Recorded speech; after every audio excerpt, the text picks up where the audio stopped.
Esta octava semana tiene dos temas, la claridad y la precisión, que son dos elementos fundamentales al momento de escribir textos académicos. ¿Por qué? Porque en realidad todo texto tiene que ser entendible, todo texto tiene que ser claro. Sin embargo, cuando hablamos de textos académicos que se adscriben a determinadas tradiciones, a la literaria, a la de la geografía, a la de la historia, a la de la antropología, necesitamos saber que existen una serie de vocablos, de metalenguajes que son parte también de ese lenguaje que estamos tratando de construir nosotros en nuestros textos. Por tanto, hablar claramente y escribir claramente, que es lo que más nos interesa, implica especialmente saber que, por un lado, tenemos que ser entendidos por parte de quienes nos están leyendo y por otro tenemos que, de alguna forma, inscribirnos dentro de esa tradición que permite que estemos escribiendo determinado texto.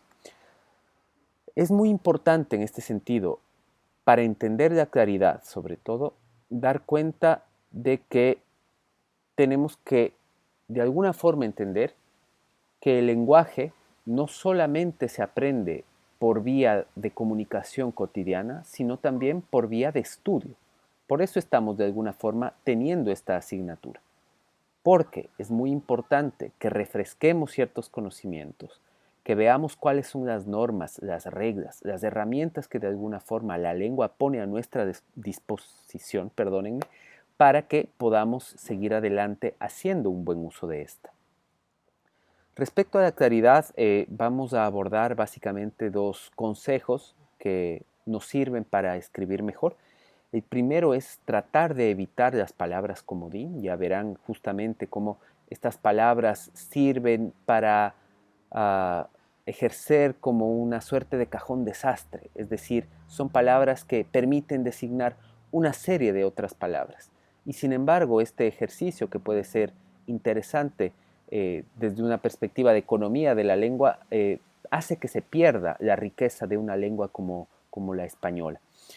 Al mismo tiempo, analizaremos una segunda parte que son los verbos vacíos, es decir, similares a aquellas palabras comodín, los verbos vacíos lo que intentan es definir una serie de acciones que tienen ya una definición por parte de, digamos, el diccionario, pero que de alguna forma, por el uso cotidiano, esas palabras terminan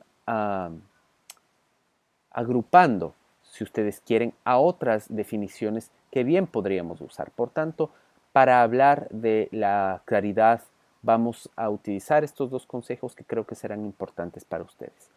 Cuando hablemos de la precisión, es importante que pensemos que el uso adecuado de la lengua tiene que ver con la significación que cada palabra tiene respecto al diccionario de la lengua castellana y como veremos también a otras herramientas.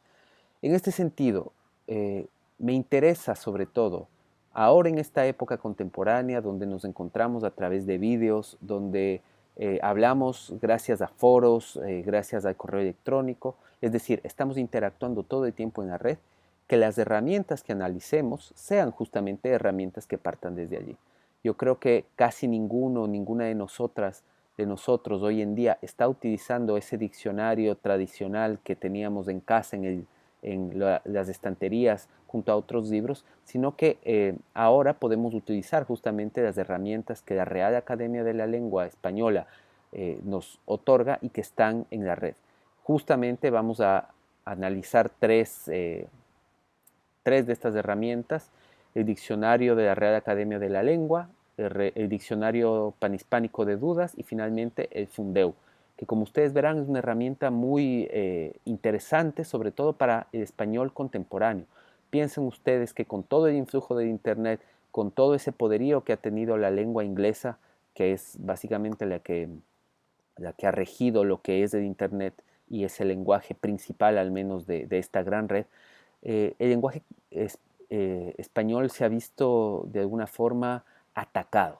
Y por tanto, el Fundeu, que es esta plataforma que ustedes ya verán de qué se trata, nos ayuda a compatibilizar cómo ese lenguaje contemporáneo, cómo esa lengua que, como ya veremos también, está viva y por tanto está cambiando todo el tiempo, puede adecuarse a el uso correcto, a la normativa tradicional, pero que también tiene que de alguna forma avanzar con los tiempos.